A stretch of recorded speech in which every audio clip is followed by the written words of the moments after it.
Hello, hello. Hello. Hello, Welcome everyone.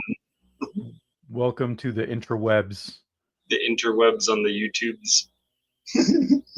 We're gonna hackers your gigabits. Um yeah, why don't you like, share, subscribe, tell All your that. friends, get them in here. Hey Renee, What up, Renee? What up, RO? we were just talking about you, Renee. We were. We sure were. Good things. You had a good idea You did have a good idea. that I can't believe nobody's done before, even though I've seen it in like collectibles in other places. Um, yeah. Do you want to roll the intro? Let's do it. Let's roll the intro. Let's roll that beautiful bean footage.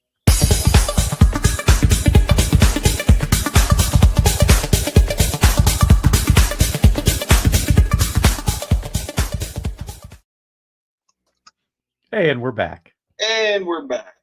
Uh, how was your week, Trevor? It has been great. Busy, but great.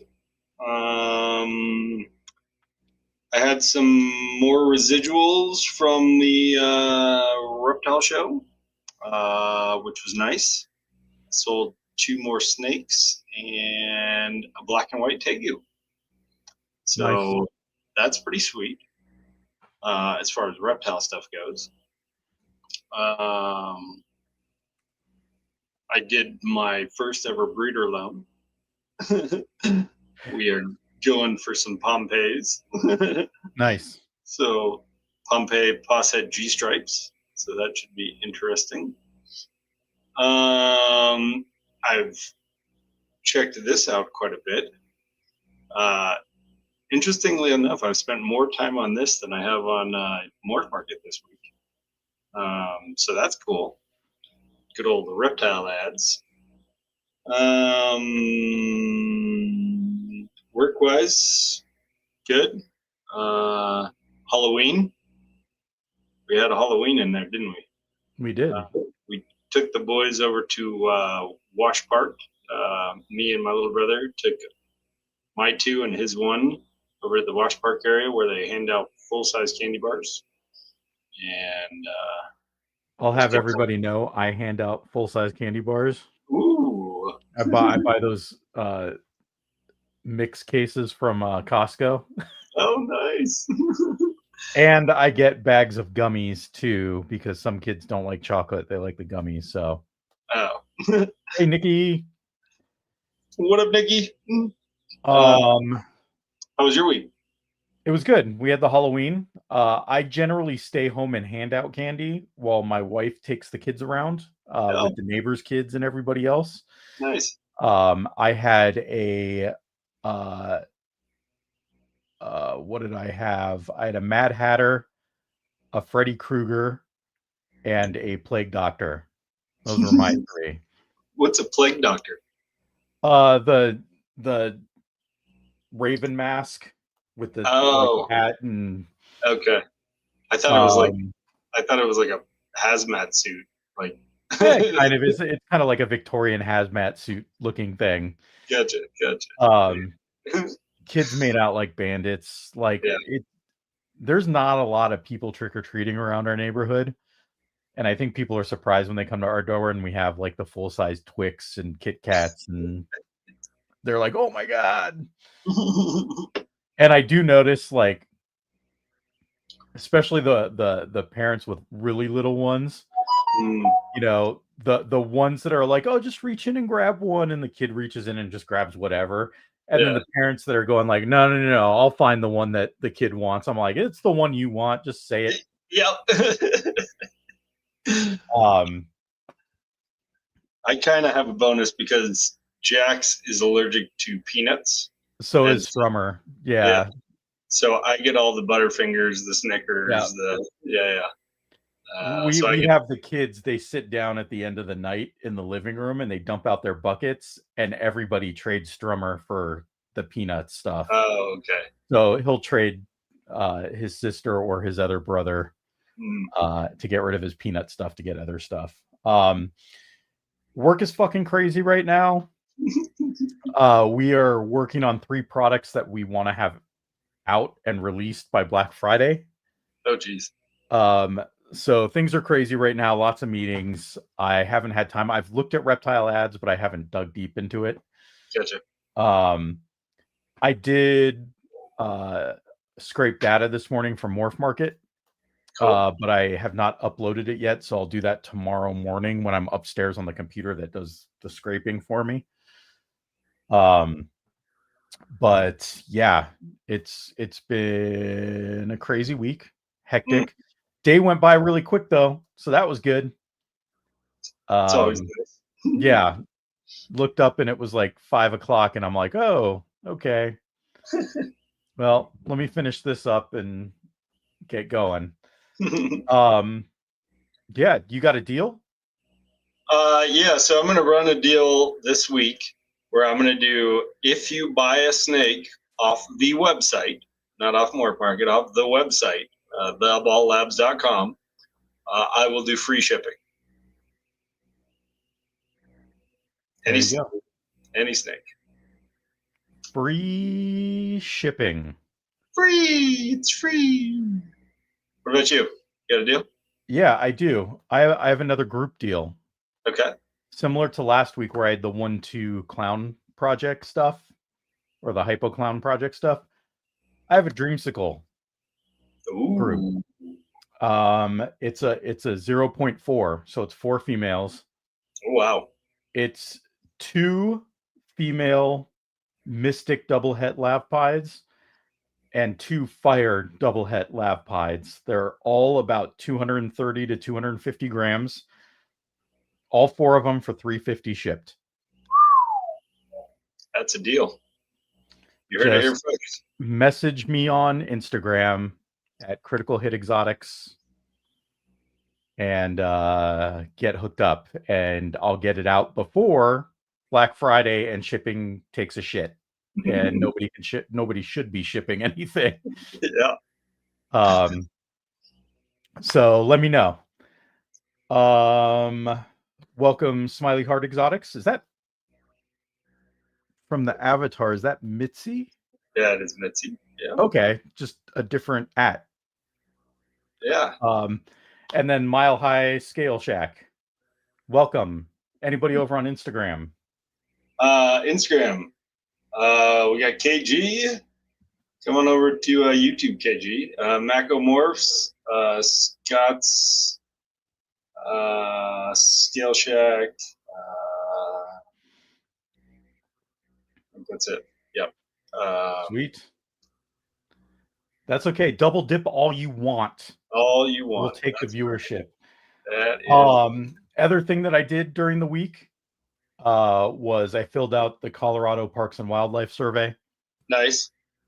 So right now they're taking input for how they want to handle regulation or deregulation of certain species that have been protected.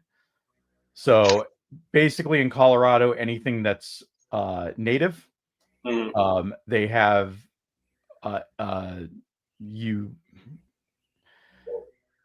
they're very restrictive on what you can do with native species, basically. I'll just leave it at that because it can get confusing with how many you can actually take from the wild, keep, but you can't sell or propagate. Like, there's all sorts of shit. Well, they're starting to, because people are collecting hognose, the native population is going down. And they're going like, well, if people are going to collect them, why don't we just deregulate them and let people purchase and buy captive bred animals? But then they still want to know people's opinions on how they want to handle people that want to herp still, and whether they want to allow people, like if they deregulate it, do they want to just completely ban native collection? But there's other things that are native that they're talking about too, like pine snakes, rat snakes, stuff like that. The one thing that wasn't on the list was bull snakes, so I added that. I mentioned in my survey, hey, it would be great if you also added bull snakes. I like bull snakes. Bull snakes are popular in the hobby. They have morphs, but it's something that you cannot have right now. I also asked him to throw false water cobras in there because that was another species that I'd really like to have and can't. And that's because of their rear fang venomous. Yeah. But I figured if they're going to deregulate hognose, then, and they're not, I don't think false water cobras are at risk of getting out and having a wild population because I don't think they can survive the winters here in the wild. So anyway, if you are a Colorado person, please go fill it out. Give them your input. The more people that give their input, they know that it's a topic they should discuss. Trying to think if there's anything else. We were talking before the show. I think we're going to do an auction. We are. I think we're going to do it on YouTube, and it's going to be either the 15th or 16th. 16th. Probably the 16th. Sunday night, 16th. Yep. We'll be able to ship out the following Tuesday. Before Black Friday. 17th. Yep. There are going to be some different rules than you've probably seen on different auctions, and we will explain them during the auction, before the auction. Yes. We're going to try something new. Shake things up. Yep. So, invite your friends, family members, and we'll see you guys on a Sunday night, and then we'll see you on the following Monday night. Yep. And then we'll ship your snakes out on the following Tuesday night. So that's right. It'll be fun. It will be fun. That is right. We're up 341 more animals, huh? Yeah, we are up 341 more animals. So we broke 35,000 again. But we are down 1,070 from 35 weeks ago. So, okay. You know, the plus wasn't as bad as it has been, because usually it was like 500 to 700 a week for the last couple weeks. So things are slowing down a little bit. I wonder if this has anything to do with it. I don't know. No. I don't know. We'll maybe get into some of that with our topic. So we're talking about diversification, not diversification of genes within your collection and ball python specifically, but diversification of the species that you keep and the other shit that you put on your table at shows. So this might mean, like for me, critical hit exotics, I have dice at my table. Usually people can buy sets of dice. Dice singles, I have dice earrings. I have geeky stickers, like little Harry Potter snakes and Solid Snake snakes and Luke Skywalker snakes.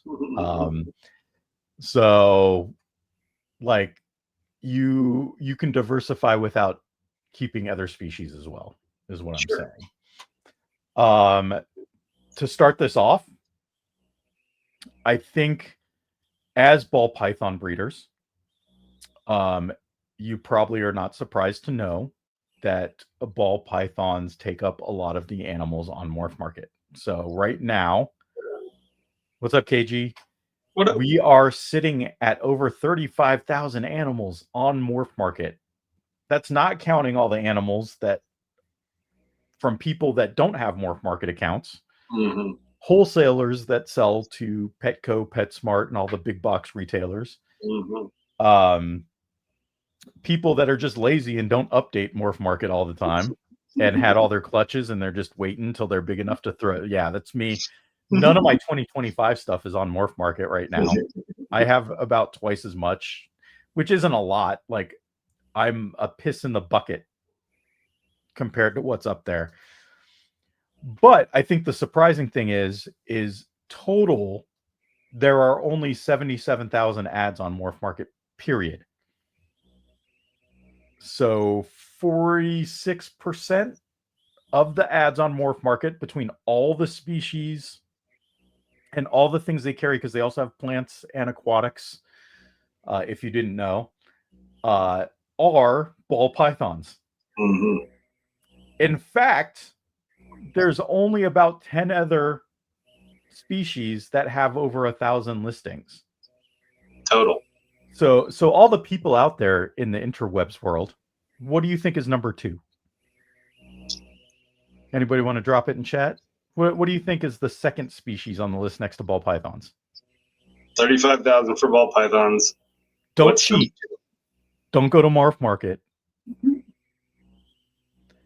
A couple more shout outs on IG while somebody's putting it in the chat.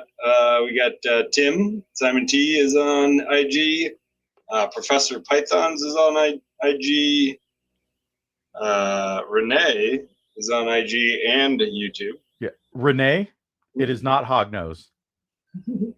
But Hognose is tied for 3rd. So it is crested geckos. Not really surprised. I figured it would be Hognose or crested geckos when, I didn't look up the numbers. But it is a way second. Like 7,500 crested. 35,000 to 7,500. That is your number 2. So hognose and boas in general, like boa constrictors, like red tails, Argentine, those kind of boas are at 4,000 a piece. So then you almost have another 50% drop from second to third. You put hognose and boas together and you get cresteds, basically. Mm-hmm. We have corns at 3K. Leopard geckos at 2,500. King snakes at 1,500. And lychees, bearded dragons, retics at 1,000. Those are all the species that have over 1,000 listings. Everything else is 700 under. And I'm sorry. There's another 4,000, but it's all of inverts. So it's all the spiders, all the scorpions, centipedes, all that stuff is lumped into one. Is that also isopods? Yes. Yeah. So they have 4,000 as well. Missed that one because it's the last one on my list, and I kind of just have shitty eyesight and didn't see it.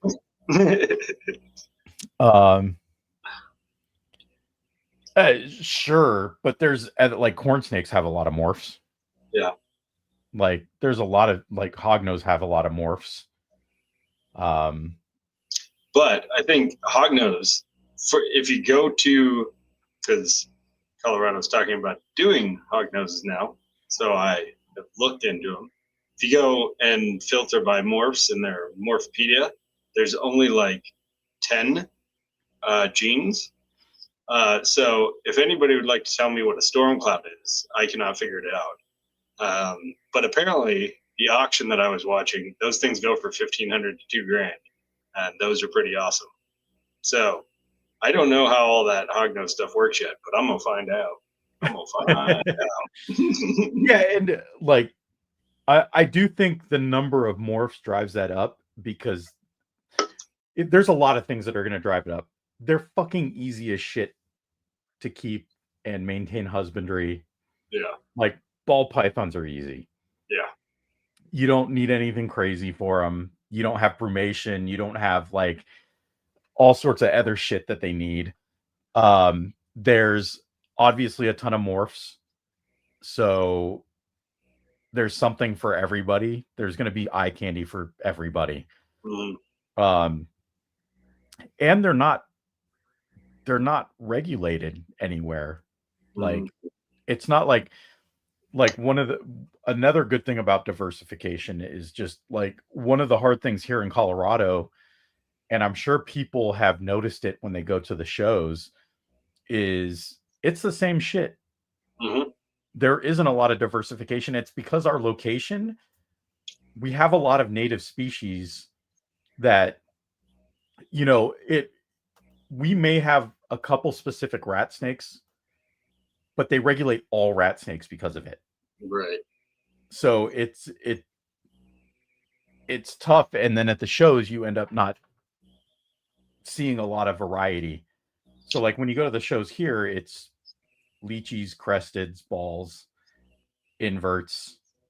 That's Mhm. pretty much a majority of the show. And then you'll find a couple people that have some diverse shit. Andy.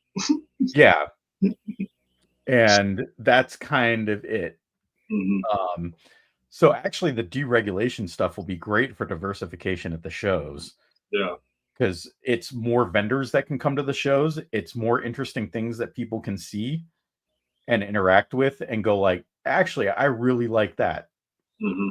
Um, so the other part comment to Renee's message is that if you love ball pythons, don't get out of ball pythons. For sure. And like if that's all you want to do, that's fucking great too. Mhm. Um, but I think people need to understand that if that's all you're gonna do and you're doing it to sell, there's a lot of competition out there. Right. Um, and 40% it can be of tough if you don't have that thing that differentiates you from somebody else. Mhm. Um, and it it just helps. Like I think one of the things that I'm realizing too is like I can do the Repticon. I can get a table at the Repticon, the Show Me Show, um, any of the other local shows. I can just go and get a table like the weekend before. Usually there's an opening. Um, shout out to the beef jerky guy. Yeah, dude. He So kills. He dude fucking kills it. sells out. Yeah. He sells out. Sunday morning. He's like packing up his little booth and he is out. Um, but I think about I am on the waiting list at the AARPE. Mhm. And the hard thing about being on the waiting list is that I'm a ball python breeder. That's all I have. Mhm. And there are a lot of ball python breeders on the waiting list to get into that show. Mhm. What else do I have to offer? I can sell dice. Mhm. But if I had other species, I could focus on those species for that show and have a couple ball pythons. Right. Um, so in some cases, the diversification also gives you more opportunities to sell. Mhm. And just diving into this a little bit more, it's like, Trevor, I help you with your booth at the AARPE. Mhm. And you let me put some of my animals at the table, Mhm. which is fucking great, and I appreciate it and everything. But I also think if I had my own table, Right. I could have my dice Yeah. because I sell a couple $100 worth of dice every fucking show, Yeah. Covers the and that's a show. couple extra $100. It also lets you put more animals at your table or more things at Right. your table, right? Right. Um, but also like you're saying, like you had some trickle down after the show, right? Mhm. The Tegu, the couple other snakes. Yeah. Well, when we do the show, it's all your branding. Right. Right. So it's like, oh, I'm gonna hit up Trevor Mhm. for this thing. Where if I had my own booth, I could do the same thing where it's like, yeah, I'm in Highlands Ranch, here's my card, Yeah. hit me up. Exactly. So like I also like a lot of shit. Mhm. Like when I was young, I had the Noah's Ark syndrome where I had like a pair of everything. Mhm. Um, and like I have the ball pythons. I love the ball pythons. I'm not getting out of ball pythons, but I do want to get some other shit. Yeah. And I think this is my way of saying like I'm gonna get some other shit. I just I don't know exactly what yet. I think there's also like if you're strictly a ball python breeder, there's like a 10-year waiting list for Tinley. Yeah. And so if you had other stuff, you could get in. If more than 50% of your table is something other than ball pythons, it's a lot easier to get into like a Tinley. Yeah. There's right before we were talking about this right before the show started and we had to start the show, but like there have been a couple shows where I've seen like a beta fish vendor Yeah. and like I wonder how they did Hmm. at that. Like it's a reptile show. Like I don't know if they did, but it's like okay, there's some diversification here because we have oxalotls too. Yeah. People show up with oxalotls. Yeah. Um, but like there's some things where it's like hey, do you know if anybody has milk frogs? Hey, like, and I hear it all the fucking time at the shows. Like, Yeah, does anybody have skinks? Does anybody have the like? And it's right, like, no, I don't see them very often here. right. And like, you get that one. He was 2 or 3 booths down from us, and he was at the spring AARPE too and killed it. Like, but he had a lot of different kinds of frogs, Yeah. and stuff that isn't normally at the show, and he fucking killed it. Hmm. Like, and it's stuff that you don't normally see. That's why I sold the black and white Tegu. The guys, they literally walked up to the table and said, I haven't found anybody with Tegus. Do you have a Tegu? And I'm like, I don't have one at the show, but I do have one at home. And I'll do the whole thing with the enclosure and everything. It's fully set up, ready to go. And I gave him my information. And honestly, I didn't know that I didn't get the feeling that I was going to hear from him. Right. And then, sure as shit, got a text, came over and bought it. So if somebody else had Tegus, they would have made a sale at that show. Yeah. Right. It's interesting. Like, the first show I vended, the first Repticon by myself, because the first show I did with you at AARPE, Mm. But the first one I did on my own, uh, Josh from South Bay Reptiles was next to me, Mm-hmm. and I don't know if anybody has seen him on shows, but I think he's out of Arizona, Mm-hmm. but he has a huge facility and does like a ton of species. And he killed it at the show because he had a lot of shit that nobody had. And the things that he was doing is he's got this big facility, he's got a variety of stuff that he breeds, but every show he finds the stuff that is kind of unique to the area, Right. waits till the end of the show, buys a bunch of it, goes back home, and then when he goes to the next show, he just rinses and repeats, and he sets up breeding groups of different, like, and it was an interesting thing to look back on and go like, yeah, okay, like, if an area is like ball python heavy or heavy regulated like we are and doesn't have a large variety, if you can come in with those things that are different, that aren't regulated, but not a lot of people have because there's not a lot of people in the area with those things, Mm-hmm. you kill it. And Yeah. then him knowing that, like, oh, in 3 months I'm going to be in New Mexico Mm-hmm. at this show, and they don't have the things they have here, so I'm going to, at the end of the show, run and wholesale like a dozen animals, and I'm Mm-hmm. going to keep a handful for my breeding groups, but then I'm going to offer up like 6 to 8 of them at the next show. Right. I don't know, like, there's a good reason to diversify, but again, like, that is very much thinking about it as a business first. Right. um He is Nothing wrong definitely. with that, Yeah. but you know, I don't know. um there's other shit, like, I see all the 3D printer shit Mm-hmm. at the show, and most of those people are like,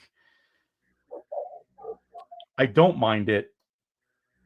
It's a lot of like, here's Mickey Mouse, here's Mario, here's all the characters, here's articulated snakes, lizards, all sorts of gimmicky shit. And they have these 4 table booths where they sell a bunch of shit, but like, you could also do shit that is adjacent to reptiles.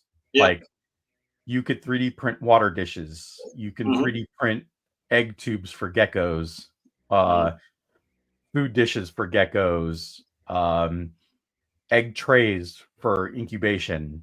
Like, you can 3D print a lot of other shit to diversify your table. Because I know a lot of there's a lot of tech geek overlap in the reptile industry. I've run into you fuckers. I'm one of them. I play D&D and fucking 3D print stuff and have worked in tech for 30 years. And um like, there's nothing it's like, okay, yeah, I have 3D printed stuff, but it is stuff that's more related to animal care and husbandry and breeding than it is I want to have a distraction for my kids for the 60 minutes that I need to run around this convention before they start crying. I've totally bought 3D printed stuff just for the boys so I can look at snakes at the reptile show. Yeah. And they're broken by the time we leave the show. Oh, that's funny. So yeah, I don't know. We're kind of talking about this as like should we do it? I don't know. Fuck. Mm-hmm. And ultimately it all boils down to like do what you want to do and what you're happy with. Of course. I think some of the other stuff that I think is important too is if you are going to diversify and you don't have a lot of space and time, is finding things that have the same husbandry requirements of the things that you're already keeping to make it as easy as possible as you transition. Mm-hmm. So like keeping ball pythons, what are other things that are along that same latitude and have the same care requirements mm-hmm. as ball pythons?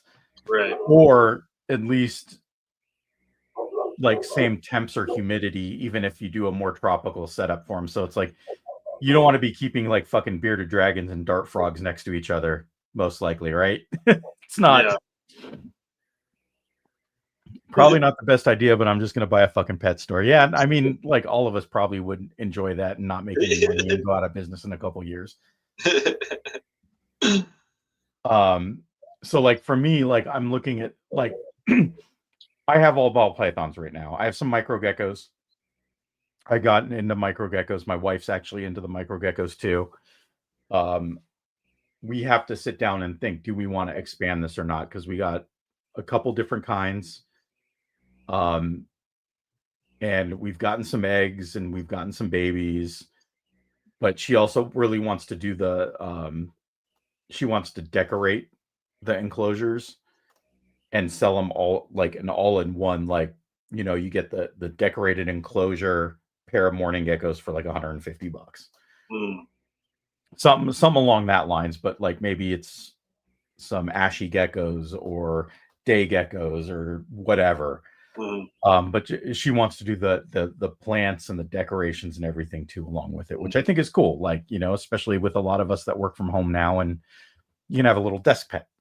Right. So we got to talk more about that. But the nice thing is the morning geckos and the spherodactylus, for the most part, I keep them in the same room. They're in their own enclosure. So the morning geckos I keep a little more humid than the ashy geckos. The ashy geckos I still spray down, but I let it dry out a little bit more over the course of the day. So things like that you can do, but it also means that it's more of my time taking care of like individual parameters of each enclosure. And that's what I want to try to not do. Right.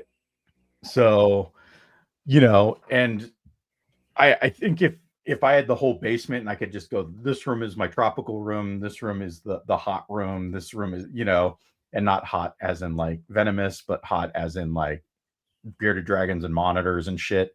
Right. The arid room. I would have all sorts of shit. But I'm not, I have a 10 by 10 room and I got to keep it all in the same thing. So I got to keep everything pretty close. Yeah. Like I can definitely do the hot side is hotter on this rack for something like sand boas, you know, stuff like that. So I don't know. I've been thinking a lot about diversifying and getting some other shit. And I think that's partly where this topic came up, and it's actually been on my mind a lot the last couple weeks. So it's kind of good it came up because it made me think through things. I'm pretty sure you just talked yourself into it. No, I know for sure. Like I've already been pricing stuff out. Yeah. Like, but it's also another commitment, right? Like I've gone through the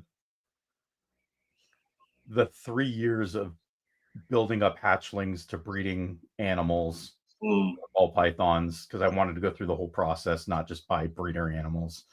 Right. And it's like, do I want to do that again with other things where it's like, okay, this one's going to take 2 years, this one's going to take 3 years, these one might take 18 months, like, or do I just go fucking out and buy reading groups of things? Right.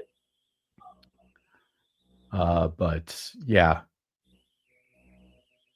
What else? What else is going on?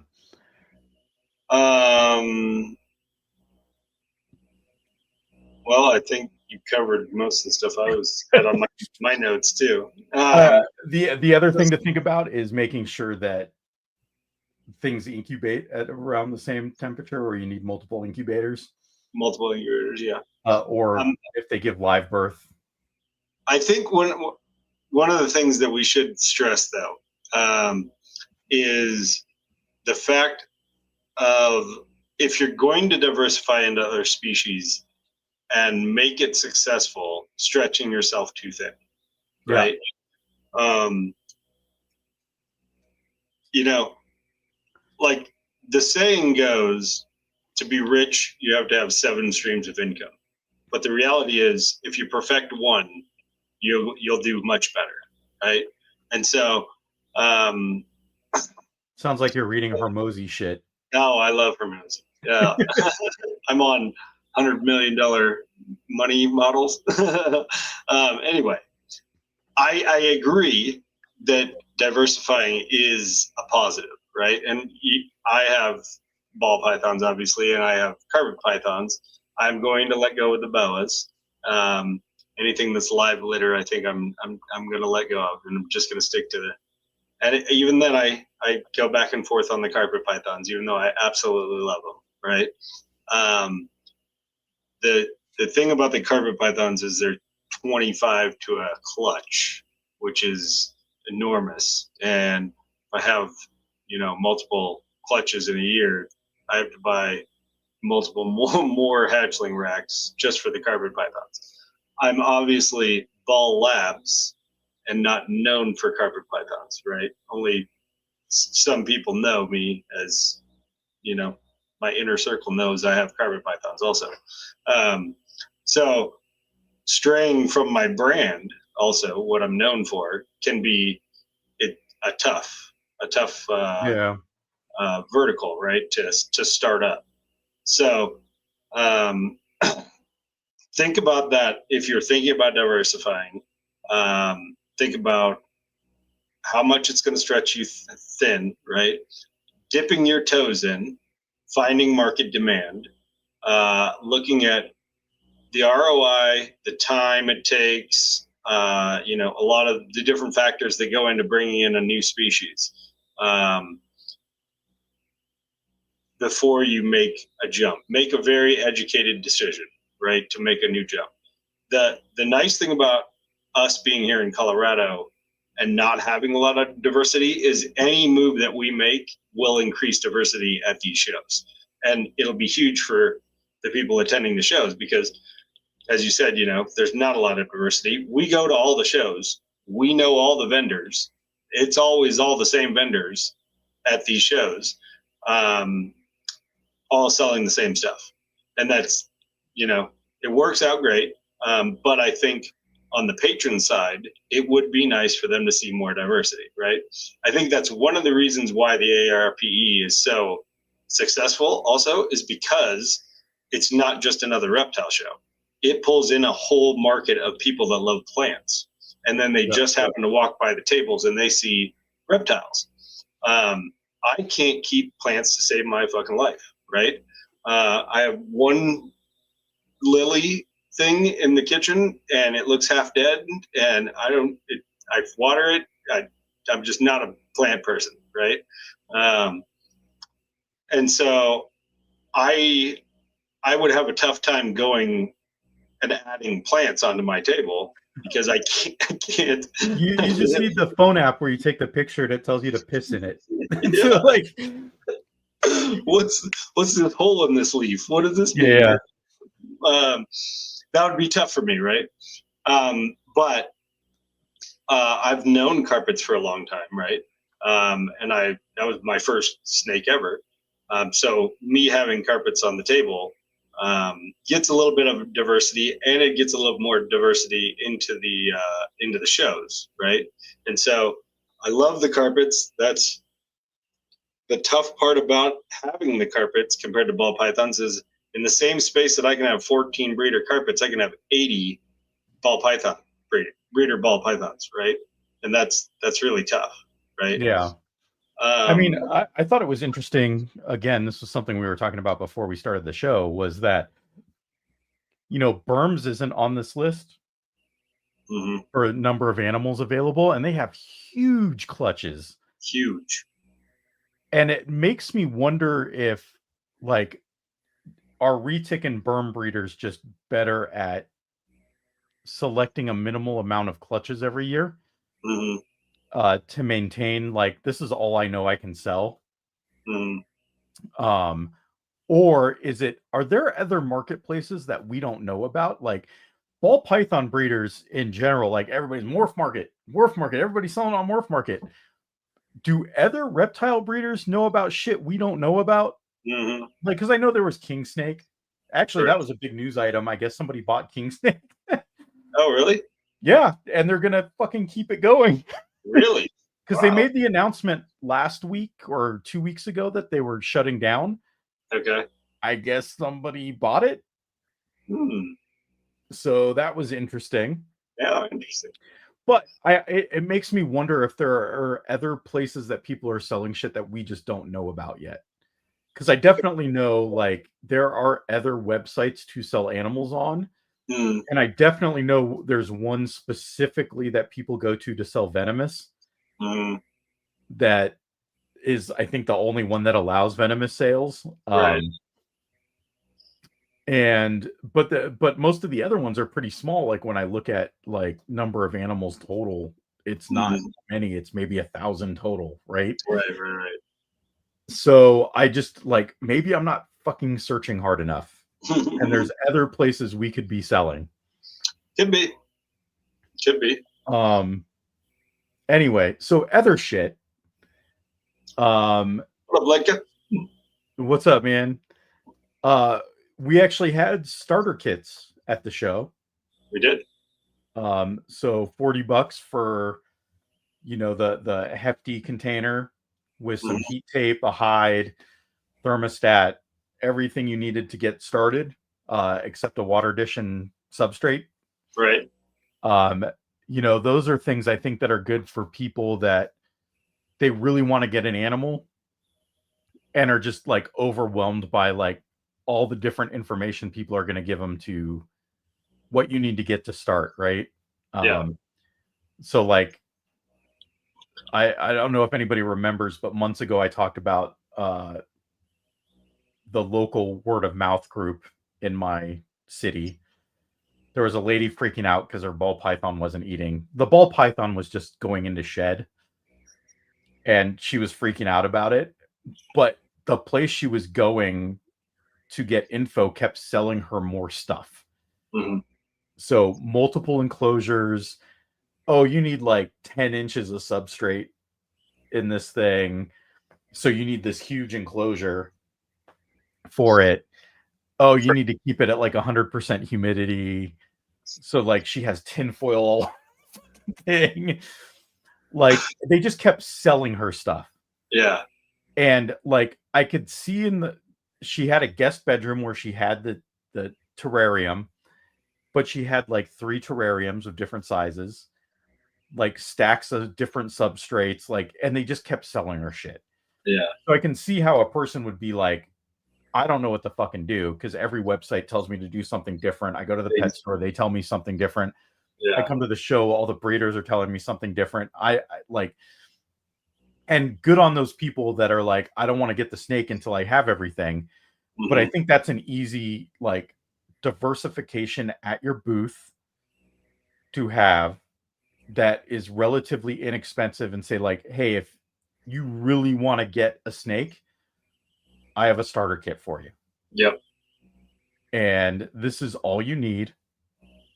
And, like, if you want to spend some extra money, you can go get the glass terrarium. You can get the front opening one. You can do a bunch of shit. And honestly, those tubs are probably better for husbandry anyway. Yeah. In terms of, especially in Colorado, keeping humidity in. Yeah, for sure. But yeah, for sure. Anyway, that's just a good diversification for anybody selling animals. If you can give them a starter kit, Chase is in the group. He sells starter kits for crested geckos. He does, and I see him walking around the show all the time. Yep. People buy lots of starter kits from Chase for because his. that also takes a barrier of entry away from a person that's on the fence, and it means that they're not walking away from your booth and maybe seeing a different snake somewhere else. So you can kind of close that sale before they walk away. Yeah, see, he sells the shit out of those. Yep. It also takes away somebody walking to another booth, hearing a whole bunch of extra stuff, and them getting scared out of buying an animal, right? Yeah. I can't tell you how many times before I had starter kits, right, where I'd send people to a different booth, like a pet store booth, and be like, go down there, talk to them, they'll set you up with everything that you need. And they come back and they're like, it's one of the two things that happens, right? They were sold on the animal, right? They love the animal, they got to hold the animal, right? They go down to the pet booth, and they either come back with like $500 worth of shit, or I never see him again. And I probably never see him again because they think it's going to cost them $500 to get this $200 animal, right? And so if you got an easy way and a great little starter kit for like $40, solves all their problems right then and there. And I think it's best for them not to get a whole bunch of straggler information from a whole bunch of different people, right? Yeah. While I think the pet stores are great, I do feel that pet stores are there to sell you shit, right? Obviously, we're there at the shows to do the same thing, right? To sell you an animal, right? We're selling stuff too, but it's different. I feel like it's different coming from a breeder than coming from a pet store that's just flipping animals, right? That's what's happening. Most pet stores don't breed their own animals, right? They don't have vested interest. They see how much the animal comes in for and how much can they push it out for, right?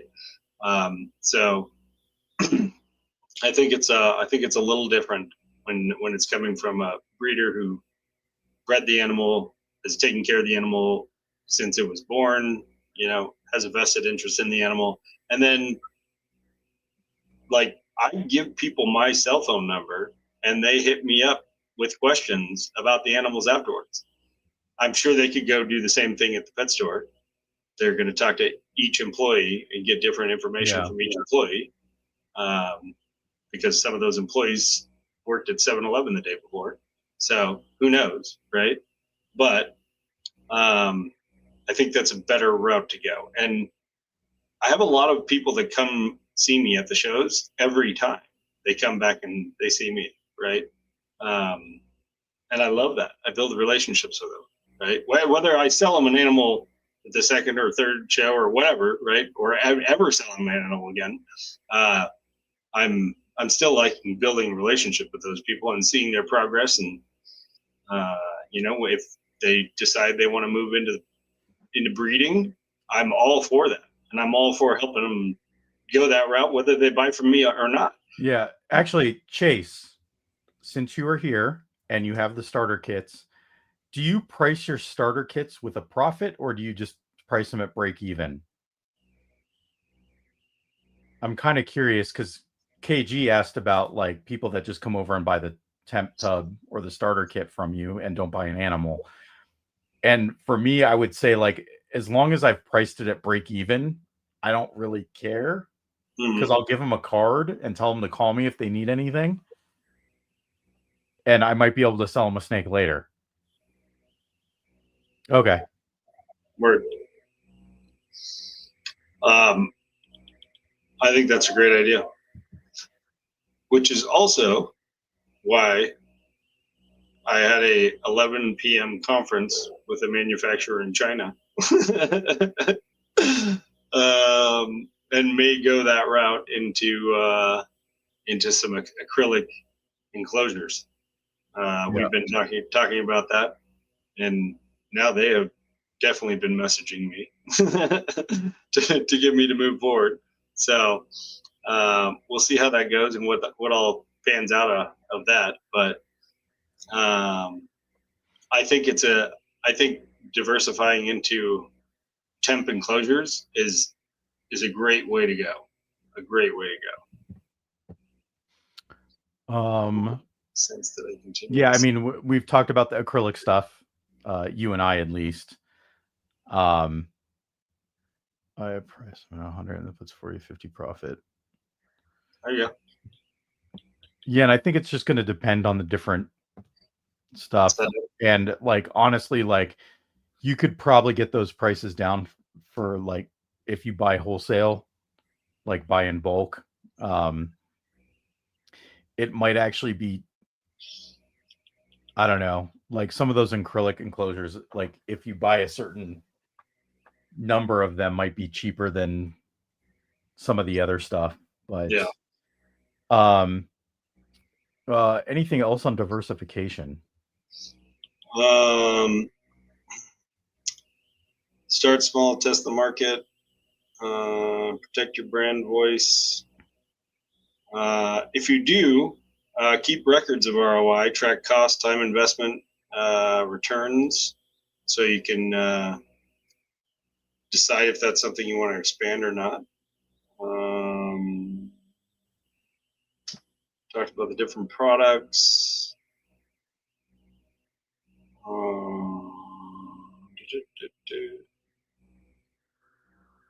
The rule of thumb, if it doesn't feed your core audience, it's probably a distraction.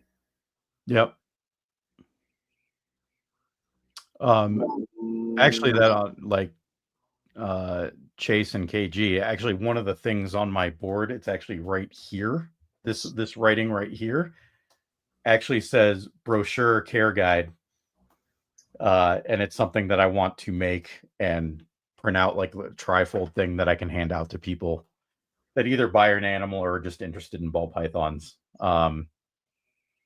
Just I need to get around to it, and work is not helping me waste time during the day doing other shit other than my work.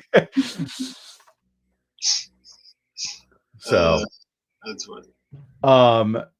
Yeah, I think for me, like knowing what your audience wants, it's just as I've done these shows, it's the people that come around and say like, hey, have you seen this at any shows? And it's like, man, you know what? I haven't seen many of those or any of those.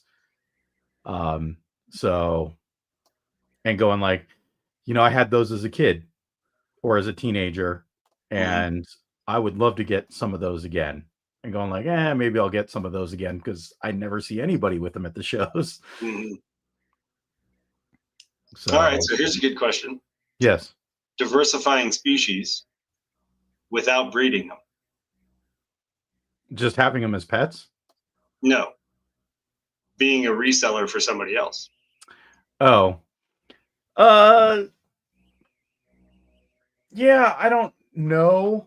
So like I kind of thought about this a lot when I was talking to Josh over at South Bay. Mm-hmm.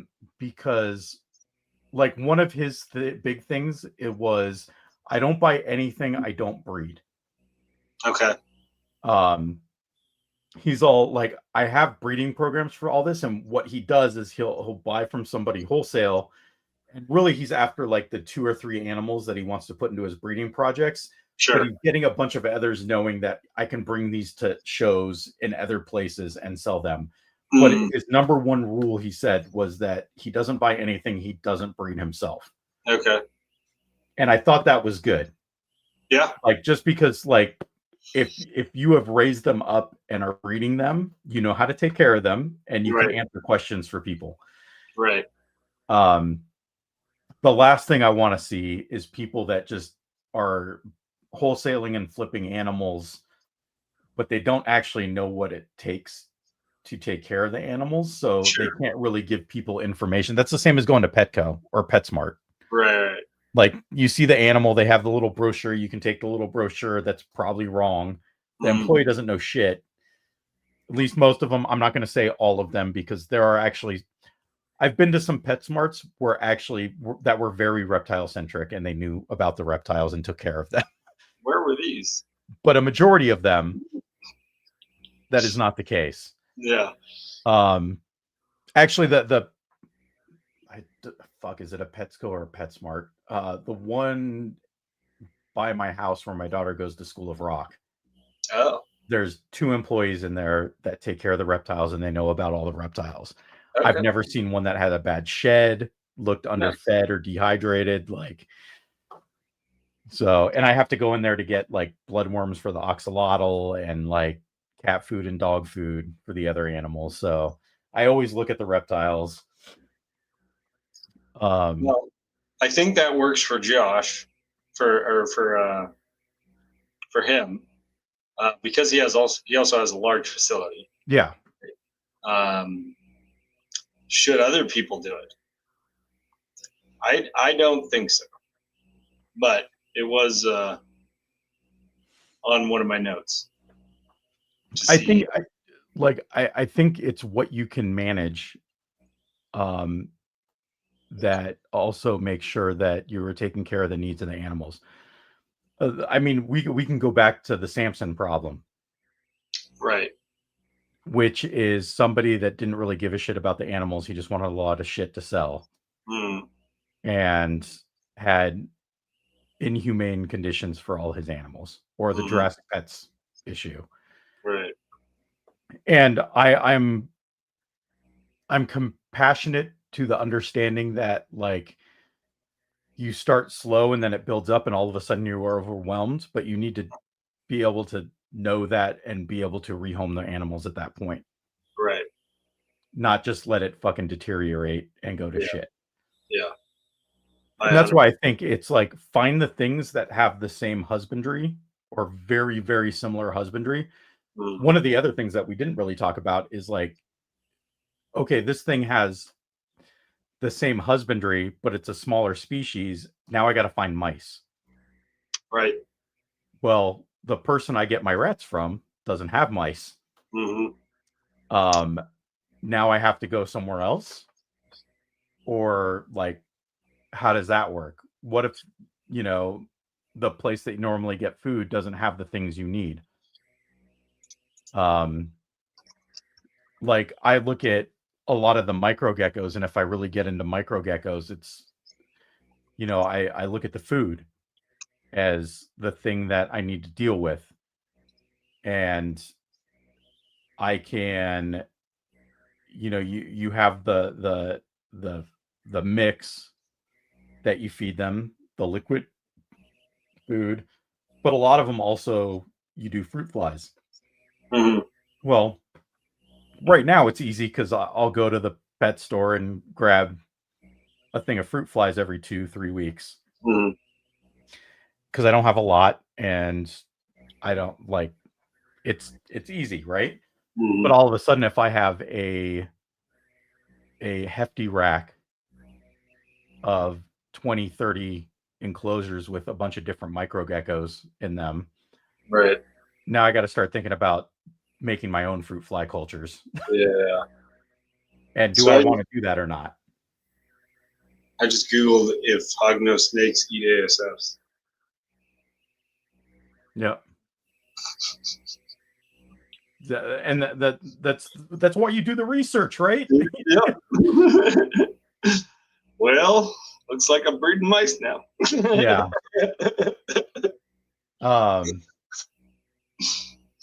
But like, yeah, anyway, food's also a concern. Like, I think the biggest concerns are just, I have a small space, so I want to find things that have very similar husbandry, can deal with the same temp, because that room is an ambient, like 78 degrees. And I want to make sure that room is 50% humidity on its own, and probably 65 to 70 in the tubs. So something along those lines. I need to make sure that whatever I get will eat rats or ASFs Mm-hmm. because that's what I can get. Mm-hmm. I can get other things, but they're probably going to be more expensive, Right. and I have to make a second trip. Right. Um, and then I look at other things like if I wanted to get more into geckos, I got to start dealing with fruit fly cultures or dubia roaches or other things. Mm-hmm. So how am I going to handle that? All of a sudden, I have like dubia roach colonies Yep. that I got to figure out. Dude, those Or, stink. yeah, Oh my god. I had those for they're better Roman. than crickets, though. Yeah, for sure. For sure. So All right, I think that's everything from me. yeah, that's everything from me. All right. I've blabbered for Anything from the a while. chat? Just last, I got that 0.4 Yep. uh, Dreamsicle project deal for the week. 2 female Mystic double het lavpides, 2 fire double het lavpides. All of them are females. 350 plus shipping. All 4 of them, they're all around 250 grams. And So for me, anything you buy off the website, dballlabs.com, you get free shipping on this week. This week.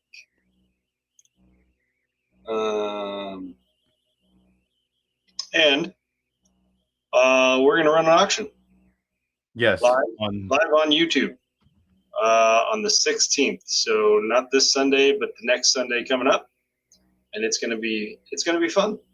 It's going to be different. we will figure out a time soon. Yeah. Yeah. And post about it now. And I will probably run ads for the post. Yeah. To try to get a lot of people. It's going to be a very different auction than I think people are used to. Yes. It'll be a lot of fun. So invite your friends, family, and everybody. Yep. We gotta move some snakes. Before Black Friday. Before Black Friday. We can't ship or Yeah. shouldn't be shipping. Right. Technically, you can ship anytime, but it's not a good idea. Not a good idea. Yeah. That's right. All right. I think that's it. All right, man. All right. Well, thanks everybody. Everybody. Like, share, subscribe. Hit the notification bell. And we love your comments on the videos. Keep those coming. Yeah. Loving those comments. Sweet. See ya. Good night.